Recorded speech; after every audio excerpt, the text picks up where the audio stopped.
As I gazed at the snow dancing outside my window, I found myself dreaming the same dream again. Standing in the classroom, straining my eyes not to miss the slightest change in the children's expressions. The intuition I developed during my 30 years of teaching still lives on within me, even after retirement. "Good morning, Mrs. Mary." Children's voices echo through the quiet residential street on their way to school. My figure waving from the window of my single-person home probably hasn't changed from years ago. However, a constant worry was churning in my heart. It was about my beloved granddaughter, Emma. Looking at the social media posts flowing across my smartphone screen, I let out a deep sigh. There was a string of perfectly crafted stories about a happy family. My only daughter Caroline, her husband James, and their 3-year-old Emma. Countless photos of seemingly happy smiles. But to my eyes, which had watched thousands of children as a teacher, something lurking behind those smiles bothered me endlessly. "Mary, have you seen Emma's recent posts?" Sarah Johnson's voice trembled slightly on the other end of the phone. She was Caroline's best friend since high school and now a renowned pediatrician in town. She's also one of the few people who understand my concerns about Emma's situation. "Yes, I have." That smile seems a bit. As I stumbled over my words, Sarah quietly continued, "Unnatural, right? Especially in that recent cosmetics brand advertisement. I'm thinking of contacting Caroline." Caroline and James were in the midst of rapid growth as IT company executives. Since a major investment 2 years ago, their lives had changed dramatically. In particular, social media presence had become a crucial PR strategy, and they became obsessed with crafting an image of the perfect family. Emma had been a social media star since birth. From the moment she let out her first cry, her life has been meticulously recorded and continuously shared. By her first birthday, she had already debuted as a child model, and recently, she was even chosen as a model for a luxury cosmetics brand. The numerous hashtags attached to posts like #perfectfamily and #dreamparentchild felt somehow painful to see. When I visited her daycare, Emma was still the bright and active little girl she'd always been. Chasing friends around, building sandcastles. The normal behavior of a 3-year-old was there. But on social media, she was gradually starting to look like a different person. Perfectly styled hair, grown-up poses, doll-like smiles. "Mommy, are you busy?" During a weekend FaceTime call, Emma's voice sounded a bit lonely. Even through the screen, I could tell something was hiding behind her eyes. I instinctively reached out to touch the screen. "Emma, you can talk to Grandma anytime." At that moment, no one imagined those words would lead to an anguished cry in the middle of the night. Recently, Caroline had begun keeping her distance from me. Where she used to bring Emma over to play every weekend, now we barely meet once a month. Behind her excuse of being busy with work, I sensed there might be another reason. Sarah seemed to share my concerns. As a pediatrician, she was also in charge of Emma's regular checkups. Emma's been losing weight lately, and she seems sleep-deprived. I heard there are photo shoots late into the night. We confirmed our mutual worries but found ourselves unable to take concrete action. Caroline's company was growing rapidly and attracting investor attention.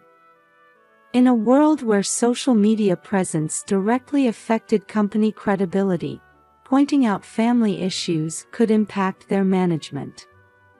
Then came the fateful night. The longest and shortest night of my life. A night that would test all my experience as a teacher, mother, and grandmother. At 2 a.m. on December 23rd, my cell phone rang. Initially, I thought I was dreaming. But on the screen was the face of my beloved granddaughter Emma. Her face was visibly swollen. In the dimly lit room, her small eyes were glistening with tears. "Emma, what's wrong?" In the dark room, Emma's tiny voice trembled. "Grandma, Mommy's angry. It hurts." I could hear violent noises in the background. Caroline's voice seemed to be shouting something. Suddenly, the screen shook violently, James's panicked face briefly appeared, and then the call cut off. My heart was pounding. In this abnormal situation, my intuition, honed through 30 years of teaching experience, was raising alarm bells. The experience of always being alert for signs of abuse was telling me that every cell in my body sensed danger. I immediately called Caroline's cell phone, but there was no answer. James's number and the house phone were also unreachable. Checking the timeline, I found a photo posted 2 hours ago. "Late night cosmetics shoot, our little model is sleepy but doing her best. Hashtag angelic sleepy face, hashtag nightscape and us." A photo shoot in the middle of the night. For a 3-year-old child. Anger welled up inside me. When I called Sarah, she answered immediately. "Mary, what's wrong at this hour?" After I explained the situation, her voice changed completely. "I'm going right now. I'll arrange for an ambulance too. You should come immediately." My hands shook as I got dressed. Even as I pulled the car keys from the drawer, Emma's crying voice wouldn't leave my head. The usually 30-minute drive felt extraordinarily long tonight. Along the way, I decided to contact the police. Maybe it was an overreaction. But the experience of regret from my teaching days pushed me forward. I never wanted to feel again the regret of noticing but not acting. Under the pre-dawn sky, I headed to my daughter's house. The silence of the luxury residential area was suddenly broken by the sound of sirens. An ambulance, followed by police cars, stopped in front of Caroline's house. When I arrived, Caroline and James were nowhere to be seen. The entrance was locked, but the police had already begun their investigation, and Emma's crying could be heard from inside. "Mary!" Sarah rushed over. "We found Emma. She was locked in her room." At that moment, paramedics brought Emma out on a stretcher. She had an 4 in her arm. The swelling in her face had gotten worse. She had rashes all over her body, clearly showing an allergic reaction. "Grandma." As Emma called out to me in a weak voice, I instinctively hugged her. Her small body trembled in my arms. A police officer approached me. "Mrs. Wilson, do you have any idea where your daughter and her husband might be?" I shook my head. The luxury brand bag by the entrance and the luxury car in the garage both told the story of their owner's absence. Inside the house looked as if a storm had swept through. Scattered cosmetics in the living room. A broken vase on the floor. And in the basement study, traces of an online meeting with investors were found. According to the police, security cameras showed Caroline and James leaving in their car around 3 a.m. Had they chosen to flee as their final choice, exhausted from playing the perfect family? It was a night with important meetings with Asian investors. Martha, the housekeeper, was telling the police. A $50 million investment decision was due tomorrow, and they were in meetings until late.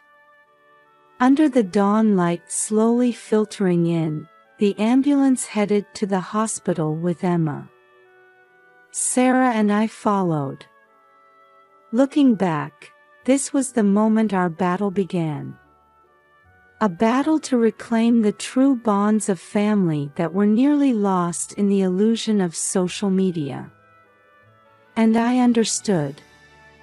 Behind this incident lay the distorted values created by modern society. The portrayal of a perfect family on social media. Company value directly linked to investors' evaluations. And the essence of being human, lost amid that pressure. As the ambulance siren echoed through the quiet morning streets, I made a firm vow. No matter the cost, I would protect Emma and our family.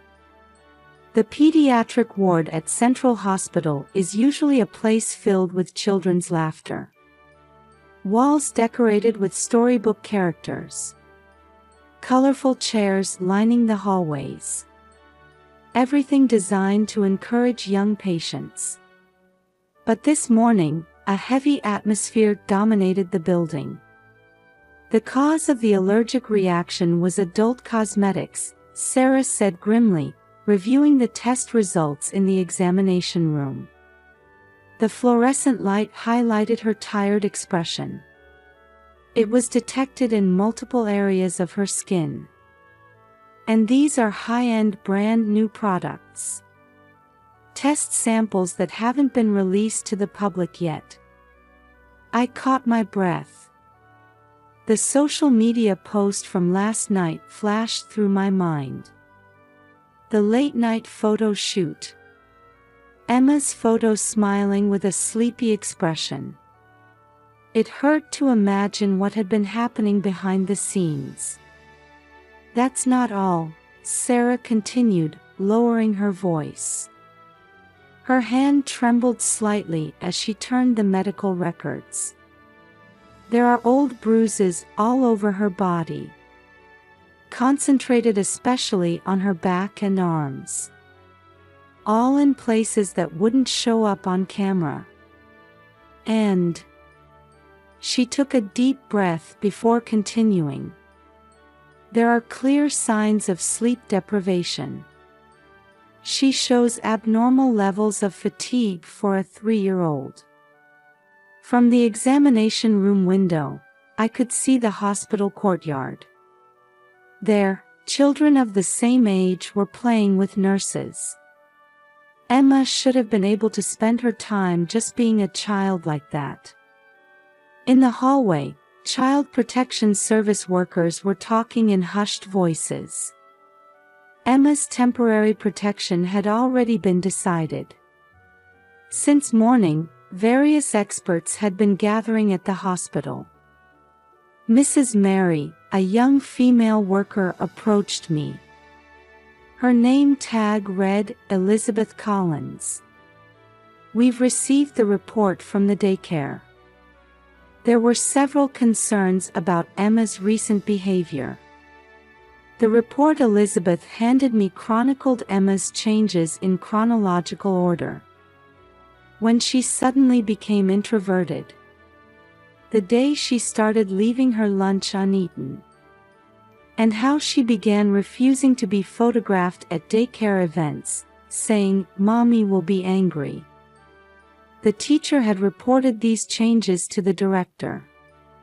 However, considering Caroline's social status, active intervention had been avoided. I looked up at the ceiling and let out a deep sigh. Why hadn't I noticed? No, why hadn't I acted when I did notice?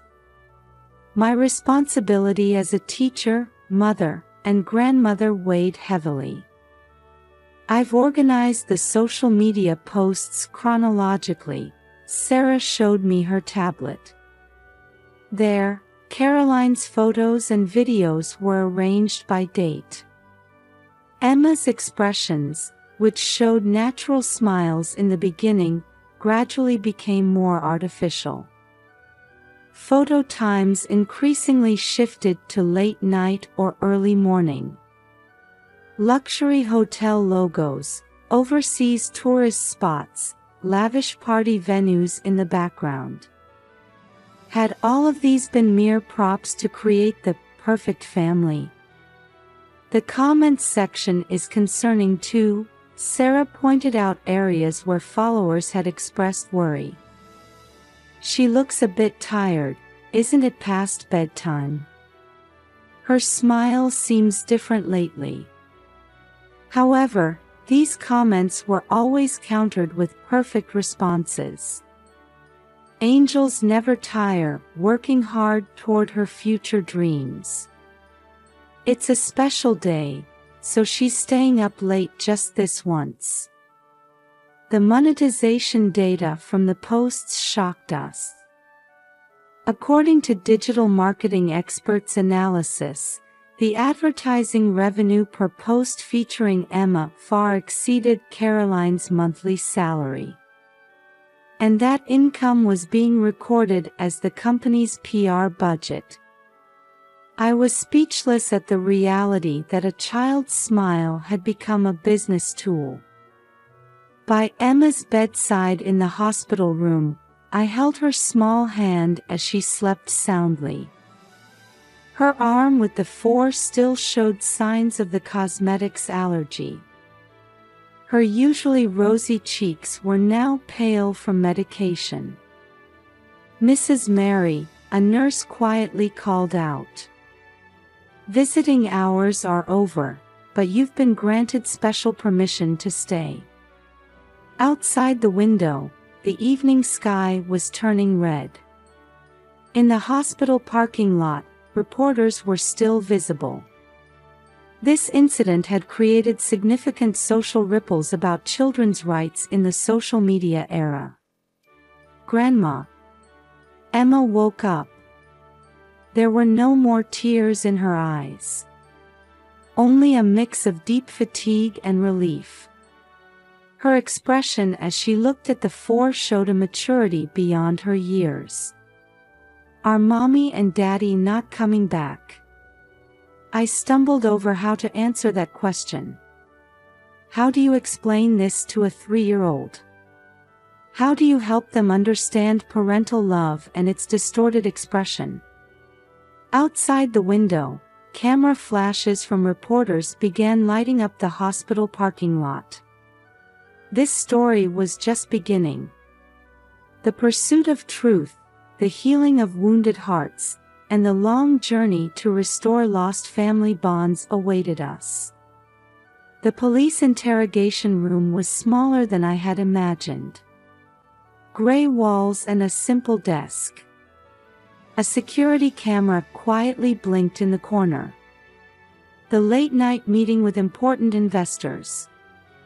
That was the trigger for everything. Martha, the housekeeper, continued her testimony with a trembling voice. Her eyes remained fixed on a point on the desk. It was a late-night conference due to the time difference with Asian investors. We had to adjust to Singapore time. Martha took a deep breath. A $50 million investment decision was due the next day, and the company's survival depended on it. The interrogator quietly moved his pen across the paper. The room's atmosphere grew heavier. That night, Caroline was particularly tense. She believed that the perfect family image would be crucial for the investment. They planned to use a video with Emma as the centerpiece of the presentation. Martha's testimony gradually approached the core of the matter. A new cosmetics line announcement was being prepared, with plans to make Emma the image model. But her voice broke off. Emma became ill during that shoot. They were filming a video for investors using the new cosmetics. But Emma's skin suddenly turned red. Caroline, panicked, scolded Emma. A mother desperately trying to fix the makeup. An agitated father. And in the midst of the chaos, Emma called me for help. The iPad was usually strictly controlled, Martha continued. But that night, in all the chaos, it was left where Emma could reach it. The police investigation progressed rapidly. Security cameras at a private airport captured Caroline and James's final appearance. Footage showed them boarding a private jet that had been prepared for investor meetings. With passports and cash in hand, they disappeared overseas, seemingly fleeing from media scrutiny. When they heard the ambulance sirens, they completely lost their composure. Martha's voice trembled again. The investment presentation's cancellation became certain, and rumors of stock price collapse began circulating. New evidence kept flowing into the investigation headquarters. Social media posting history. Metadata showing late-night photo shoots. And numerous deleted videos discovered on Emma's mobile device. Records of tears shed behind the smiles. 72 hours after the international warrant was issued, Caroline and James turned themselves in at Singapore airport. "We sought too much perfection," Caroline testified during police questioning. Her eyes were heavy with exhaustion and regret. The company's growth, investors' expectations, social media evaluations, everything backed us into a corner. Before we knew it, we were treating our own daughter like a mere commodity. The court proceedings attracted social attention. As the daycare's reports were read aloud, specific evidence of Emma's changes was revealed one after another. Sarah's medical findings also coldly demonstrated the reality of abuse. However, the most moving testimony came from Emma herself. During a video-linked hearing, attended by a child psychologist, she said, "I love Mommy and Daddy. But Mommy and Daddy in front of the camera, they were scary." The courtroom fell silent at these words. The judge's eyes appeared to moisten slightly. The verdict was more lenient than expected. The judge positioned them as victims of modern society's distorted values. SNS addiction and work pressure were recognized as factors that had driven them to this point. With participation in rehabilitation programs as a condition, prison sentences were suspended, and instead, the following conditions were imposed. Temporary transfer of Emma's custody to me. Mandatory professional counseling. Participation in social media addiction treatment programs. Regular attendance at parent-child relationship improvement sessions. Temporary resignation from company management. After the verdict, the company was restructured under new management. A healthy management policy not dependent on social media marketing was introduced. Strict guidelines for using children in advertisements were also established. Most importantly, Caroline and James were beginning to understand the true value of family for the first time. In the counseling room, they tearfully said, "We sincerely hope for the day when Emma's smile can be seen just as our daughter's smile, not as a business tool." With the arrival of a new season, our family was beginning to slowly mark time for healing. 1 year later, Emma attended her preschool graduation ceremony. The children's voices echoed along with the school song flowing through the auditorium. Sunlight streaming through the windows gently illuminated the graduation projects displayed on the walls. From among the audience, I watched my granddaughter. Emma was in the front row, singing shoulder to shoulder with her friends. Her expression was filled with natural joy, completely different from the manufactured smiles in those old photographs. At her blue uniform collar was a handmade flower brooch, which Caroline had quietly pinned there that morning. Caroline and James were there too.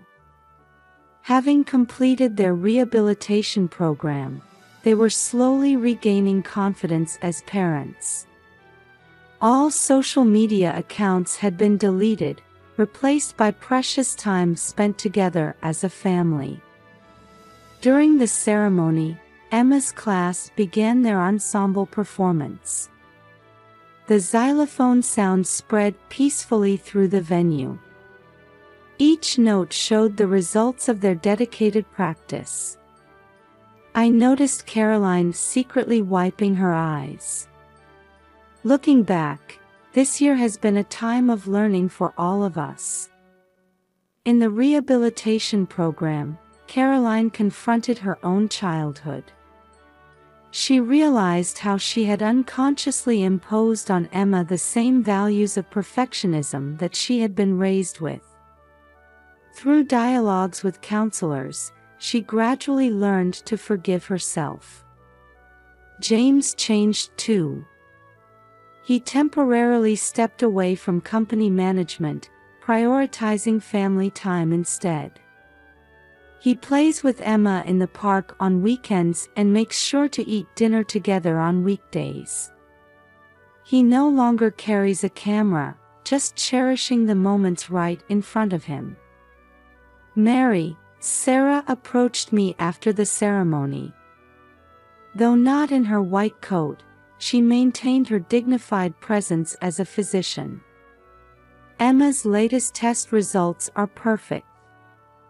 Her emotional wounds are healing bit by bit too. At Sarah's clinic now, regular study sessions are held for parents about the relationship between social media and child rearing. Emma's case had sounded a significant alarm bell for modern society. Children's smiles aren't business tools. They're just treasures. When Caroline spoke these words at a recent study session, many participants were moved to tears. Her words carried the weight that only someone with experience could convey. "Grandma." Emma came running over. In her hands was a handmade flower crown. "We all made this together.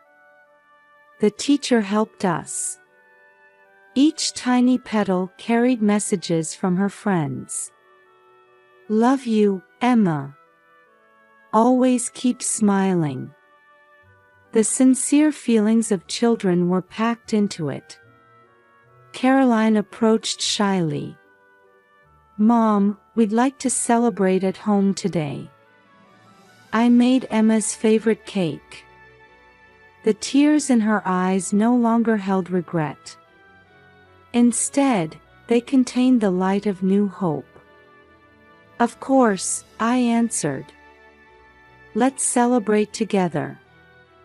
On the way home, Emma held both my hand and Caroline's as we walked. The spring sunlight cast our shadows on the ground. No more camera flashes. Just peaceful everyday life. Hey, Emma suddenly stopped. I'm happy. At those words, we instinctively looked at each other. The true bonds that had almost been lost beyond social media were now definitely here.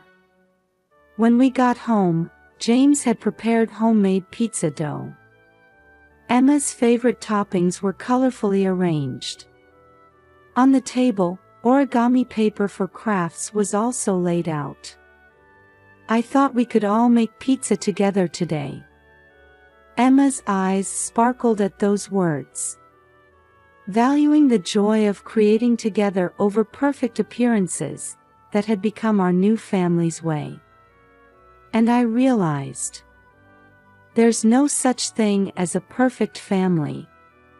But relationships where we care for and support each other, even if imperfect, that's what makes a real family. In the evening twilight, illuminated by the setting sun through the living room window, we chatted with genuine smiles. Those smiles held no lies anymore.